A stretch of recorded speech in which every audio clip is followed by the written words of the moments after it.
Hello बच्चों, I hope कि आप सब ठीक हो। बायोमोलिक्यूल का ये लास्ट लेक्चर जो है वो हम आज समझेंगे, ठीक है, जिसके अंदर इंक्लूड है nucleic acid, lipid and sugar. ठीक है, वन बाय वन एक एक चीज़ जो है वो हम अच्छे से देखेंगे। सबसे पहले हम देखेंगे यहाँ पे न्यूक्लिक एसिड। ठीक है, न्यूक्लिक एसिड आए तो एग्जाम्पल में क्या आएगा? डीएनए, आरएनए, है ना। न्यूक्लिक एसिड में क्या आता है? DNA, RNA. न्यूक्लिक एसिड याद रखना मैक्रोमोलिक्यूल है। ठीक है, किससे बना होगा? तो nucleic acid is made up of nitrogen base means heterocyclic ring, pentose sugar मतलब कि पॉलीसेकेराइड प्रेजेंट होगा। ठीक है, एंड फॉस्फेट। यहाँ पे लिखा है पॉलीसेकेराइड, इसका मतलब है कि जो भी शुगर मॉलिक्यूल है वो ऐसे चेन में प्रेजेंट होंगे, और जो शुगर प्रेजेंट होगी वो क्या कंटेन करती होगी? 5 कार्बन कंटेन करती होगी, इसीलिए हमने क्या बोल दिया उसको? Pentose sugar. If sugar contain 5 carbon is called pentose sugar. Simple है। ठीक है, देखो यहाँ पे ये स्ट्रक्चर, हम पहले पेंटोज शुगर को समझेंगे। ये है राइबोज शुगर और ये है डीऑक्सी राइबोज शुगर। देखो क्या डिफरेंस है दोनों के बीच में। ये सेकेंड नंबर का कार्बन है। टोटल देखो 5 कार्बन में गिनवाती हूँ। ठीक है, 1 2 3 4 5, 1 2 3 4 5 है 5 कार्बन, मतलब कि ये क्या है? पेंटोज शुगर है। ठीक है, दूसरा देखो यहाँ पे सेकेंड नंबर के कार्बन पे क्या प्रेजेंट है? OH ग्रुप प्रेजेंट है in ribose sugar. And second number पे डीऑक्सीराइबोज में क्या प्रेजेंट होगा? हाइड्रोजन प्रेजेंट होगा। दैट मीन्स कि यहाँ पे ये जो शुगर है इसको बोलेंगे, इफ हाइड्रोजन प्रेजेंट हो तो deoxyribose sugar, and OH present हो तो राइबोज शुगर। सिंपल है। ठीक है, राइबोज शुगर आरएनए में प्रेजेंट होगी, डीऑक्सीराइबोज शुगर डीएनए में प्रेजेंट होगी।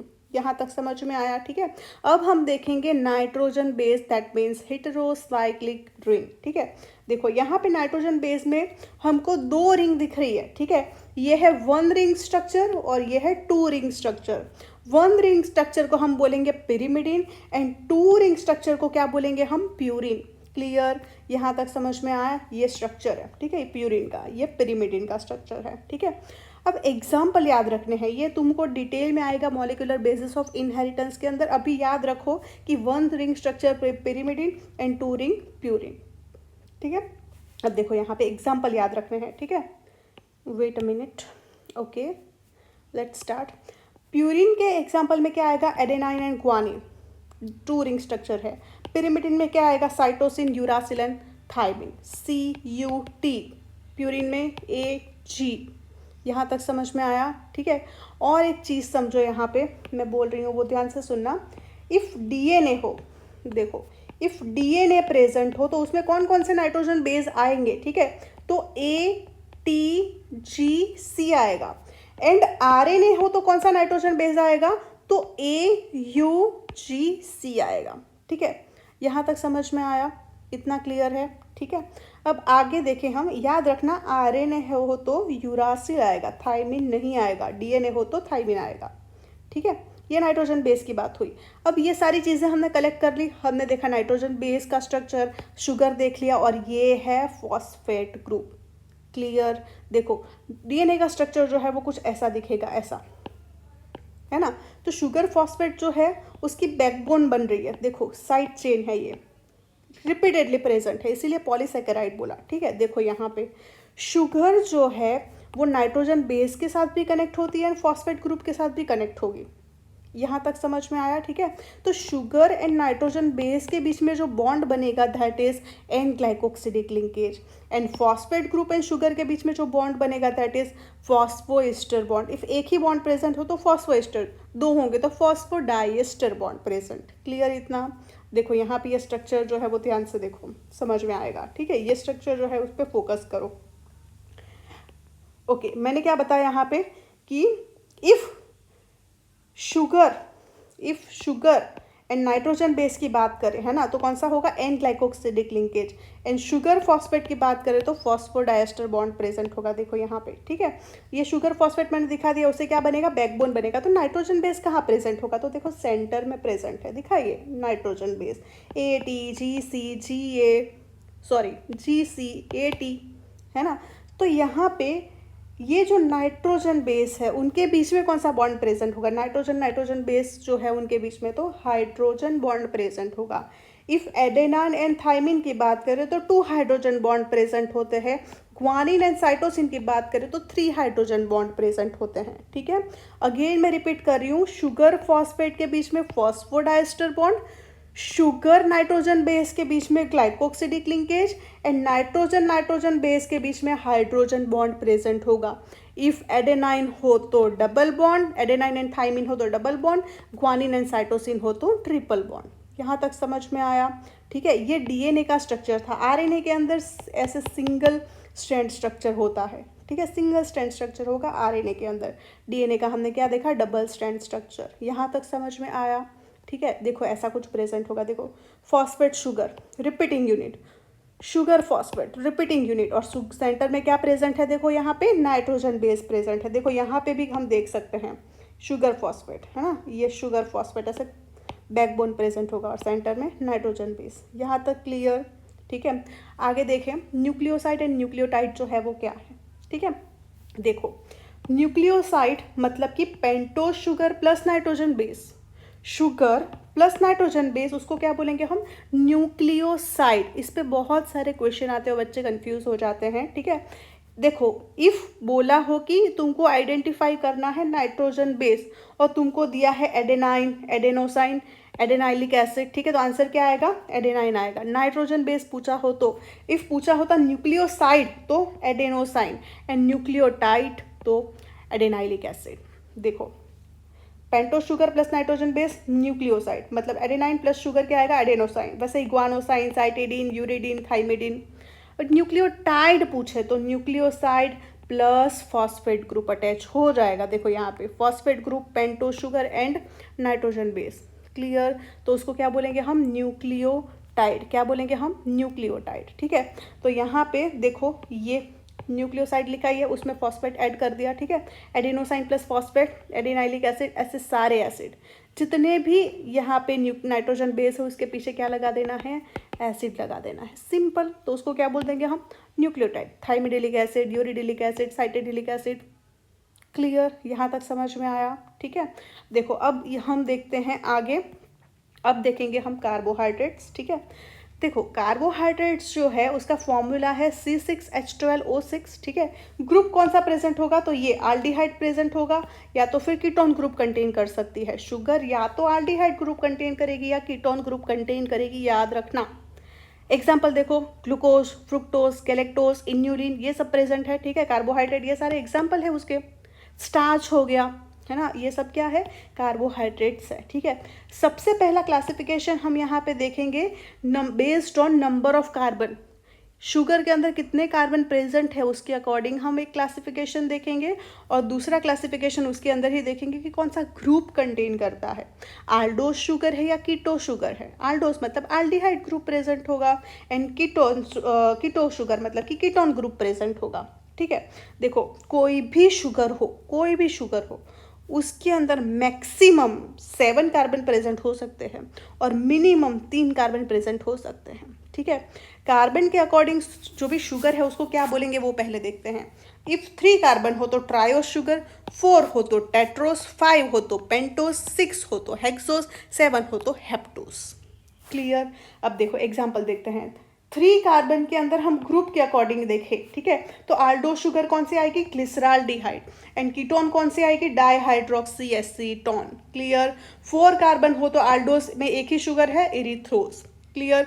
5 कार्बन हमने अभी देखा न्यूक्लिक एसिड के अंदर, है ना, जिसके अंदर आल्डोस शुगर दी गई है, ribose and deoxyribose that is present in DNA is 5 carbon sugar, और कौन सा ग्रुप कंटेन करेगी, Aldo group, aldehyde group contain करेगी, ठीक है।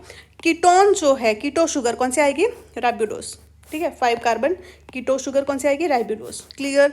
6 कार्बन की बात करें तो आल्डोस में कौन कौन सी आएगी, ग्लूकोज, गैलेक्टोस, मैनोस, ठीक है। कीटो में आएगी फ्रुक्टोस, यहाँ तक याद रहेगा। एंड सिडोहेप्टुलोज कीटो शुगर है, 7 कार्बन है, सिंपल है, ये तो याद रह जाएगा, ठीक है। ये पूरा ऑप्शनल है, तुम 6 कार्बन सिर्फ याद रखो और 5 कार्बन याद रखो, अभी के लिए ये इंपॉर्टेंट है, क्लियर।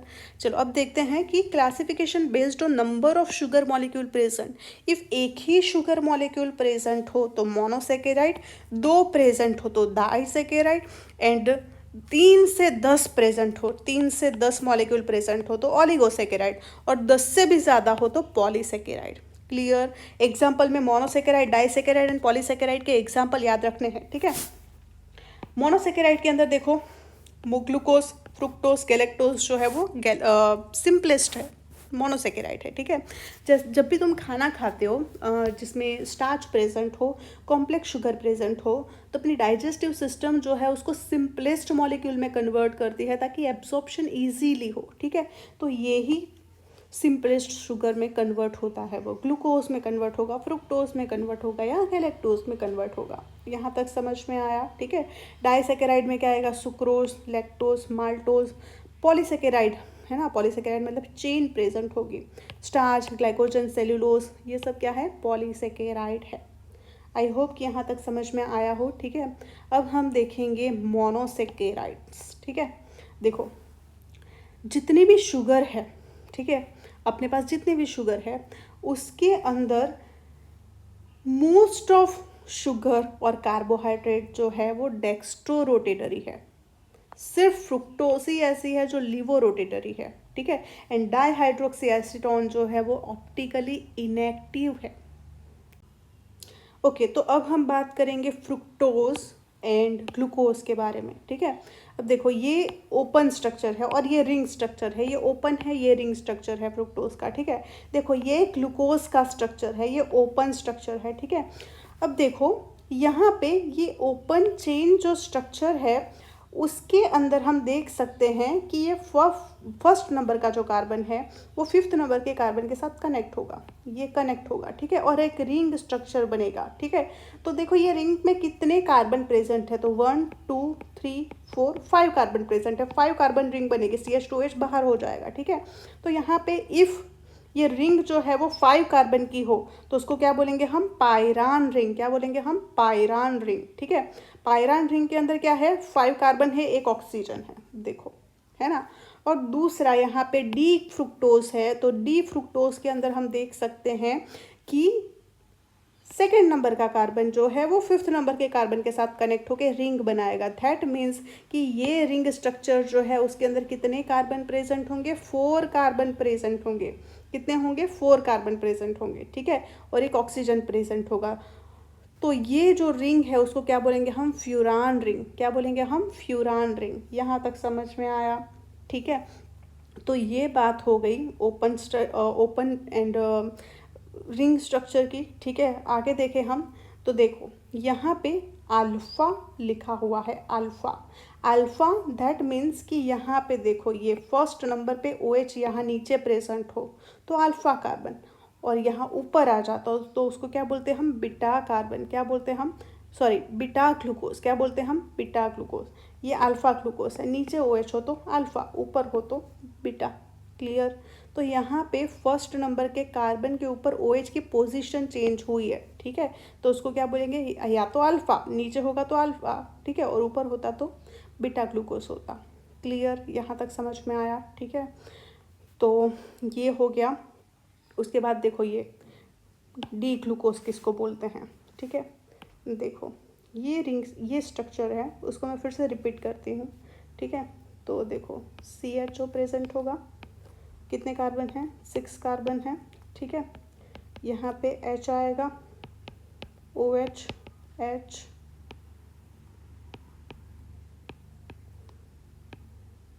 H, CH2OH, ठीक है, OH, OH, H, OH। तो ये मिरर इमेज हुई, मतलब कि यहाँ पे जो मॉलिक्यूल है वो इधर आए और इधर के मॉलिक्यूल इधर आ गए, ठीक है। तो यहाँ पे जब भी ऐसा कुछ देखने को मिलेगा, मिरर इमेज क्रिएट होगी, ठीक है।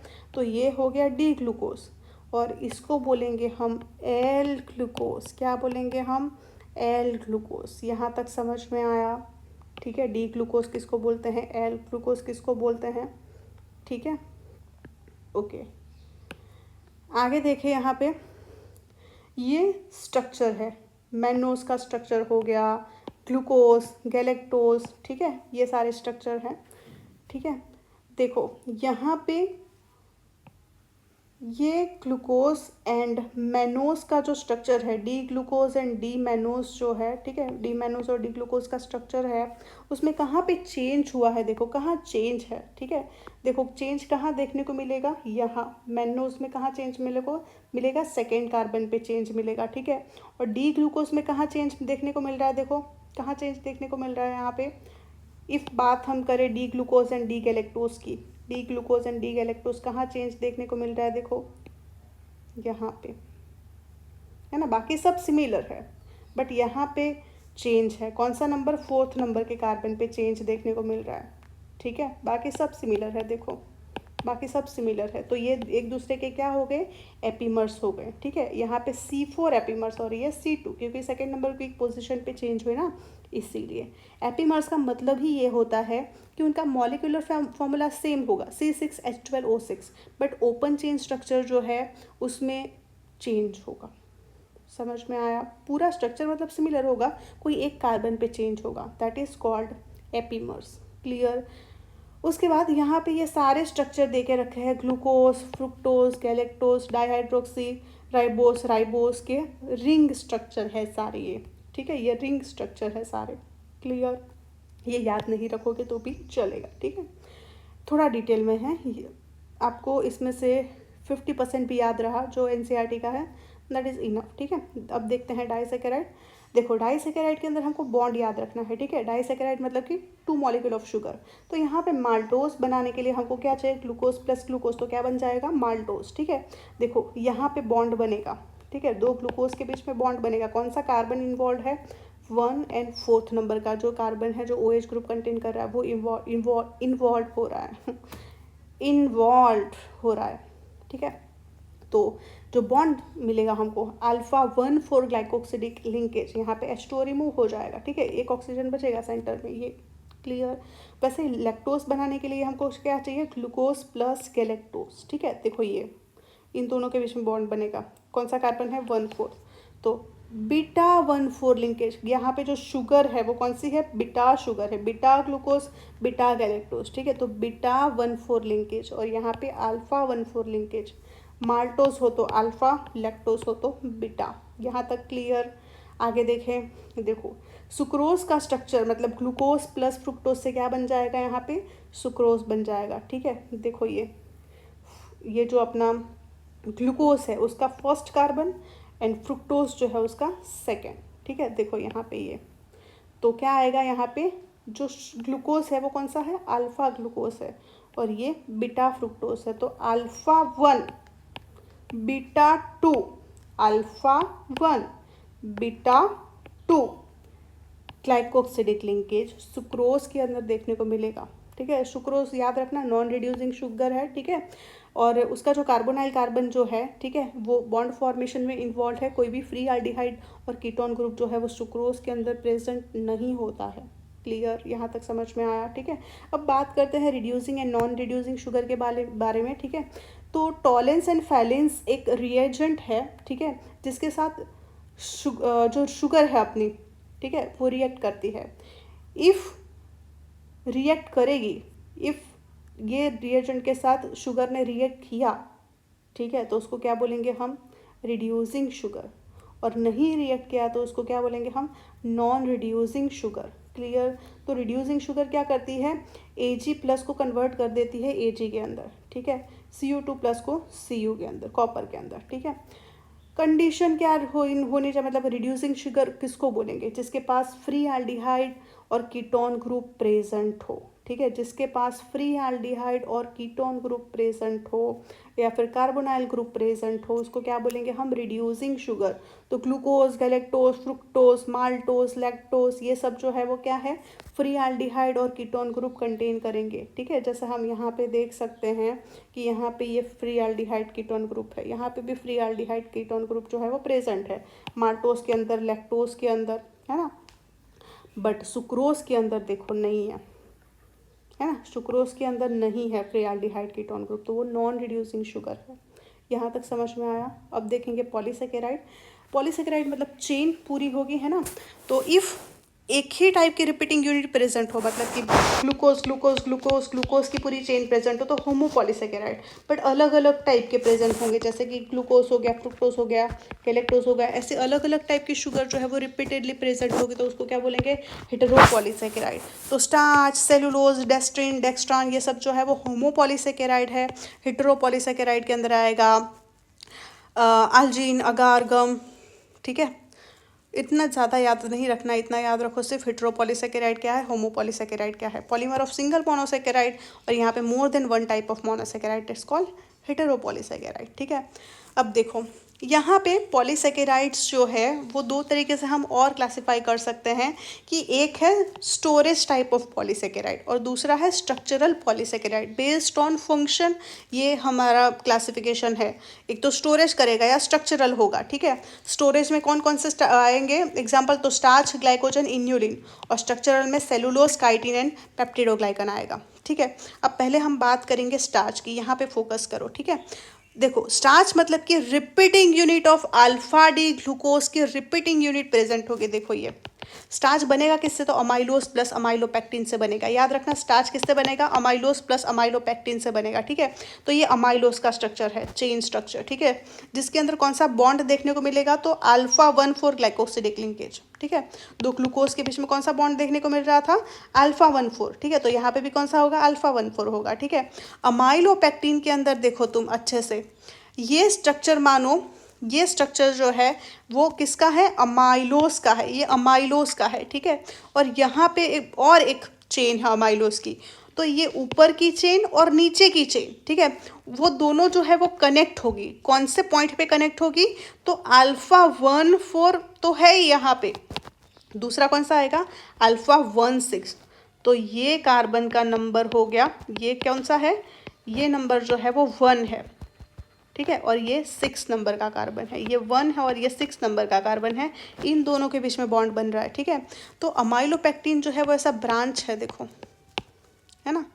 तो यहाँ पे अमाइलोपेक्टिन के अंदर दो बॉन्ड देखने को मिलेंगे, अल्फा 1,6 एंड अल्फा 1,4, अमाइलोज के अंदर अल्फा 1,4। यहाँ तक क्लियर, ठीक है। अब देखो दूसरा, स्टार्च का जो फंक्शन है, स्टोरेज का फंक्शन होगा किसके अंदर, तो प्लांट के अंदर स्टोरेज का काम करता है, ठीक है।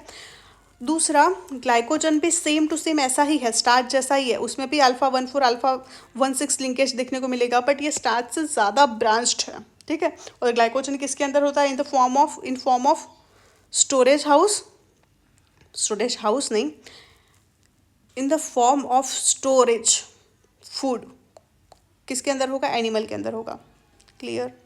Okay, amylose form a helix, amylose जो है वो क्या फॉर्म करता है, हेलिक्स फॉर्म करता है, ऐसा हेलिक्स फॉर्म करता है, ठीक है।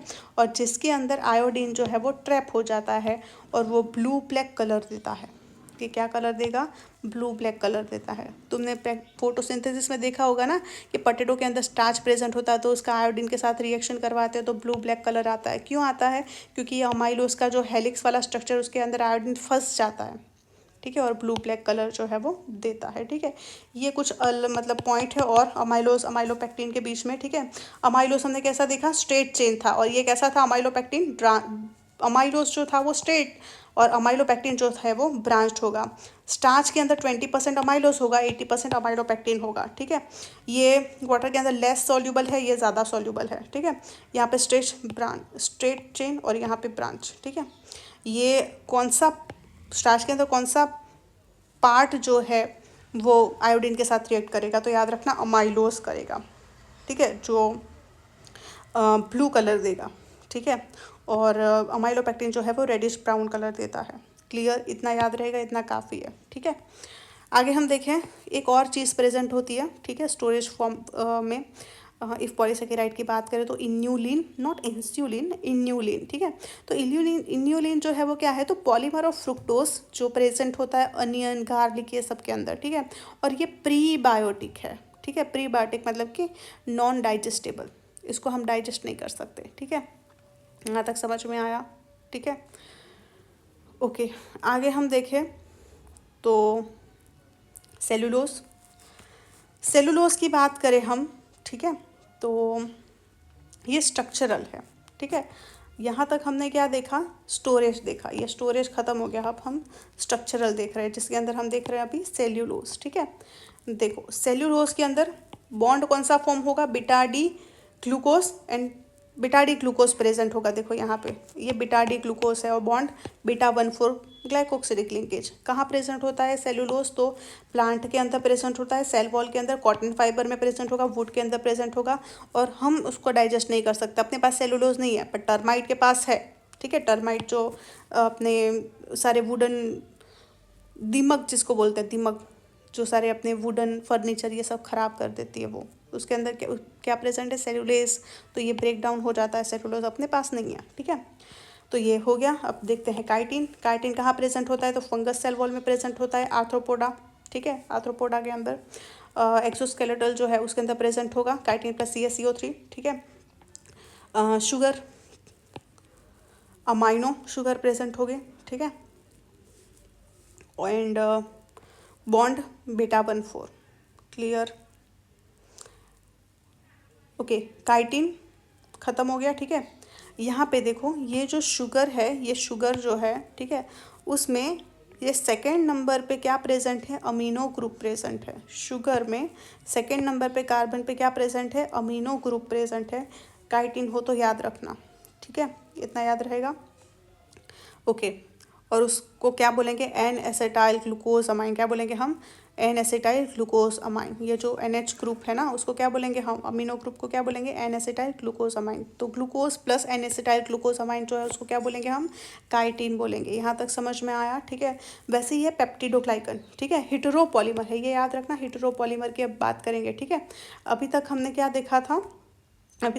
देखा था, सेलुलोज देखा। ठीक है, जो सिंपल है, जिसमें सेलुलोज जो है वो इसमें मतलब ग्लूकोज की रिपीटिंग यूनिट प्रेजेंट होगी। काइटिन की बात करें, ठीक है, तो काइटिन के अंदर क्या आएगा, हाँ एक चीज़ मैं बताना भूल गई कि यहाँ पे इन्यूलिन जो है वो रिपीटेडली मैंने बताया कि नहीं बताया, ठीक है, फिर से बता देती हूँ। इन्यूलिन जो है उसके अंदर repeating unit of fructose present होता है, याद रखना। ठीक है, चलो आगे देखें। ये हो गया।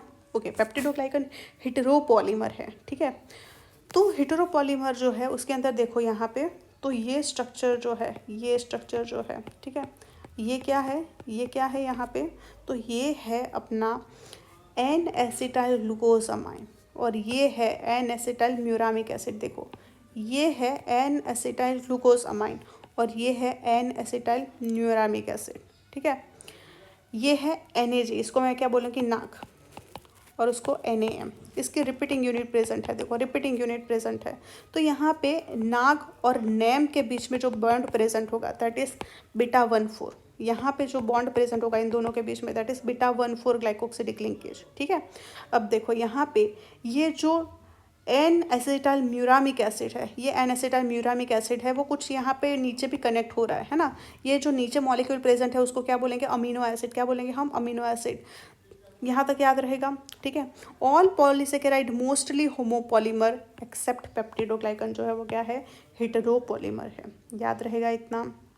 ठीक है, देखो ये इसकी क्रॉस लिंक बनेगा ऐसा, ये अमीनो एसिड है, ये अमीनो एसिड है, ये अमीनो एसिड है, यहाँ तक याद रहेगा। ठीक है, तो पेप्टिडोग्लाइकन खत्म हो गया, याद रखना। नाग और नाम, नाम या नेम, ठीक है, N acetyl glucosamine and N acetyl muramic acid जो है वो रिपीटेडली प्रेजेंट होंगे। इन दोनों के बीच में जो बॉन्ड देखने को मिलेगा that is beta 1,4 glycosidic linkage, and name जो है वो किसके साथ और कनेक्ट होता है, अमीनो एसिड के साथ कनेक्ट होता है। क्लियर, यहाँ तक समझ में आया। ठीक है, कैसा पॉलीमर है, हिट्रोपॉलीमर है, यहाँ तक क्लियर। ठीक है, अब हम बात करेंगे लिपिड्स, है ना। लिपिड्स जो है वो यहाँ पे हमको 3 टाइप में देखने को मिलेंगे, simple lipid, compound lipid and derived lipid. ठीक है, सिंपल लिपिड में क्या आएगा, fats and oil and wax आएगा। कंपाउंड लिपिड में आएगा फॉस्फोलिपिड मतलब फॉस्फेट प्लस लिपिड, ग्लाइकोलिपिड मतलब ग्लूकोज प्लस लिपिड, सल्फोलिपिड मतलब सल्फेट प्लस लिपिड। क्लियर, तो उसको क्या बोल देंगे हम, कंपाउंड लिपिड। डिराइव्ड लिपिड मतलब इसका तो पहले मतलब समझेंगे, डिराइव्ड लिपिड होता क्या है, तो compound obtain from hydrolysis of simple and compound lipid is called derived lipid. इन दोनों के हाइड्रोलिसिस से जो कंपाउंड मिलेगा that is called derived lipid. Clear, क्या क्या आएगा, steroid, sterol and carotenoid. Steroid में याद रखना sex hormone, bile acid and vitamin D, and sterol में याद रखना कोलेस्ट्रॉल।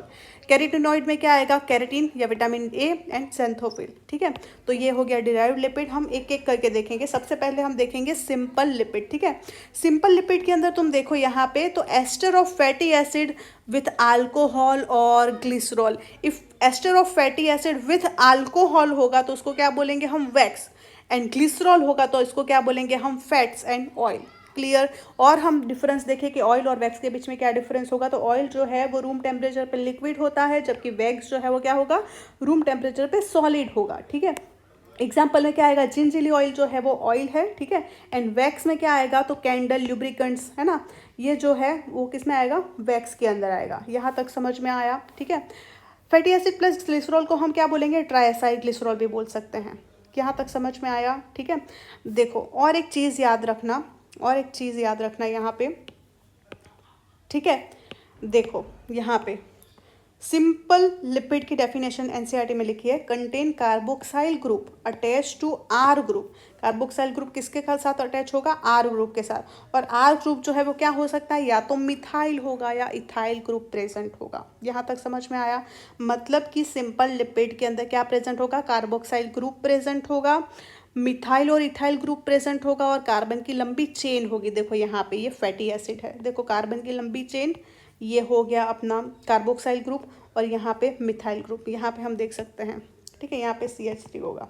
क्लियर, या फिर इथाइल होगा। ठीक है, देखो यहाँ पे ये ग्लिसरॉल का फैटी एसिड, फैट मत किससे बनेगा, ठीक है, तो फैट आएगा, ग्लिसरॉल प्लस फैटी एसिड से क्या बन जाएगा, फैट बनेगा। किससे बनेगा, ग्लिसरॉल प्लस फैटी एसिड। ठीक है, तो ग्लिसरॉल का स्ट्रक्चर है ये CH2OH 3 टाइम्स, है ना, और यहाँ पे फैटी एसिड, तो कार्बन की लंबी चेन है, कार्बोक्साइल ग्रुप प्रेजेंट है। ठीक है, इसको क्या बोल देंगे, फैटी एसिड। ठीक है, अब फैटी एसिड के बारे में और हम देखें तो ये जो कार्बन की लंबी चेन है ना, उसमें या तो एक भी हाइड्रोजन बॉन्ड नहीं होगा, उसको क्या बोलेंगे, सैचुरेटेड फैटी एसिड, या फिर एक हाइड्रोजन बॉन्ड प्रेजेंट है, कार्बन कार्बन के बीच में एक ही हाइड्रोजन बॉन्ड प्रेजेंट है। ठीक है, डबल हाइड्रोजन बॉन्ड प्रेजेंट है मतलब, ठीक है, पर एक ही बार प्रेजेंट है, तो उसको क्या बोलेंगे, mono unsaturated fatty acid. If दो से ज़्यादा मतलब एक से ज़्यादा बार प्रेजेंट हो तो उसको क्या बोलेंगे हम, पॉली अनसैचुरेटेड फैटी एसिड। ठीक है, तो अपनी एनसीईआरटी में दे के रखा है कि पाल्मिटिक एसिड जो है ना, ये पाल्मिटिक एसिड जो है वो सैचुरेटेड फैटी एसिड है। ठीक है, एनसीईआरटी में लिखा है कि वो 16 कार्बन की बनी है, ऐसा नहीं लिखा है सैचुरेटेड है, 16 कार्बन इंक्लूडिंग COOH। ठीक है, ये इसका फॉर्मूला है C15H31COOH। क्लियर, याद रहेगा, पाल्मिटिक एसिड। ठीक है, और आर्किडोनिक एसिड यहाँ पे लिखा है, आर्किडोनिक एसिड जो है वो पॉली अनसैचुरेटेड फैटी एसिड है, उसमें 20 कार्बन प्रेजेंट होंगे इंक्लूडिंग COOH। याद रहेगा, 20 हो तो arachidonic acid and palmitic acid हो तो 16 कार्बन। याद रखना, इंक्लूडिंग COOH याद रखना। ठीक है, ये पाल्मिटिक एसिड का स्ट्रक्चर है एक। ठीक है, ओके, कौन सा बॉन्ड देखने को मिलेगा यहाँ पे, फैट के अंदर कौन सा बॉन्ड देखने को मिलेगा फैटी एसिड एंड ग्लिसरॉल के बीच में, तो एस्टर बॉन्ड। याद रहेगा इतना। ठीक है, ओके, ग्लिसरॉल का और एक नाम लिखा है ट्राई हाइड्रोक्सी प्रोपेन, क्या बोलेंगे हम उसको, ट्राई हाइड्रोक्सी प्रोपेन। याद रहेगा, यहाँ पे 3OH प्रेजेंट है इसीलिए, याद रहेगा इतना। ठीक है, आगे देखें हम, तो ये है ग्लिसरॉल, ये है ग्लिसरॉल। ठीक है, और ये 3 फैटी एसिड है, ये 3 फैटी एसिड है। ठीक है, तो इसको क्या बोलेंगे, ट्राइग्लिसराइड। इफ़ एक ही फैटी एसिड होता, ये पूरा ग्लिसरॉल का स्ट्रक्चर है बट ये एक ही होता तो क्या बोलेंगे हम उसको, मोनोग्लिसराइड। इफ़ 2 होते तो क्या बोलते हैं हम उसको, डाइग्लिसराइड। और यहाँ पे 3 हो तो उसको क्या बोलेंगे हम, ट्राइग्लिसराइड। याद रहेगा, यहाँ पे ये 3 चेन है। ठीक है, इफ़ ये एक ही होता और ये स्ट्रक्चर होता तो मोनो, ये और ये दोनों प्लस ये स्ट्रक्चर तो डाई, और ये ट्राई। क्लियर, यहाँ तक समझ में आया। ऐसा मत समझना कि ग्लिसरॉल मतलब ये स्ट्रक्चर दे के रखा हो इतना हो तो उसको हम बोलेंगे मोनोग्लिसराइड, नो, ये पूरा आएगा। यहाँ पे फैटी एसिड का नंबर जो है उसके अकॉर्डिंग हम उसको ट्राइग्लिसराइड, डाइग्लिसराइड या मोनोग्लिसराइड बोलेंगे। क्लियर, यहाँ तक समझ में आया। ओके, अब देखेंगे कंपाउंड लिपिड। ठीक है, तो फॉस्फोलिपिड मतलब डाइग्लिसराइड प्लस फॉस्फेट। देखो यहाँ पे ये फॉस्फोलिपिड का स्ट्रक्चर है और यहाँ पे कौन सा ग्रुप कंटेन करेगा वो, ठीक है, उसके अकॉर्डिंग जो भी अपना लिपिड है उसको हम नाम देंगे। जैसे कि यहाँ पे एज अ एक्स प्रेजेंट हो ये वाला स्ट्रक्चर, ठीक है, तो उसको क्या बोलेंगे हम, कोलिन। एक्स ग्रुप पे कोलिन प्रेजेंट हो, ठीक है, तो उसको क्या बोलेंगे हम, लेसिथिन। एक्स ग्रुप, ये कोलिन का स्ट्रक्चर है। यहाँ पे एक्स ग्रुप पे क्या प्रेजेंट है, कोलिन, तो उसको क्या बोलेंगे हम, लेसिथिन, जो सेल मेम्ब्रेन में प्रेजेंट होता है, ठीक है। न्यूरल टिश्यू के अंदर भी क्या प्रेजेंट होता है, कॉम्प्लेक्स स्ट्रक्चर ऑफ लिपिड जो है वो प्रेजेंट होगा स्पेसिफिक माइलिन शेथ के अंदर, ठीक है। ओके, तो यहाँ पे अपना lipid, sugar and nucleic acid जो है वो कंप्लीट होता है। आई होप कि आपको समझ में आया हो।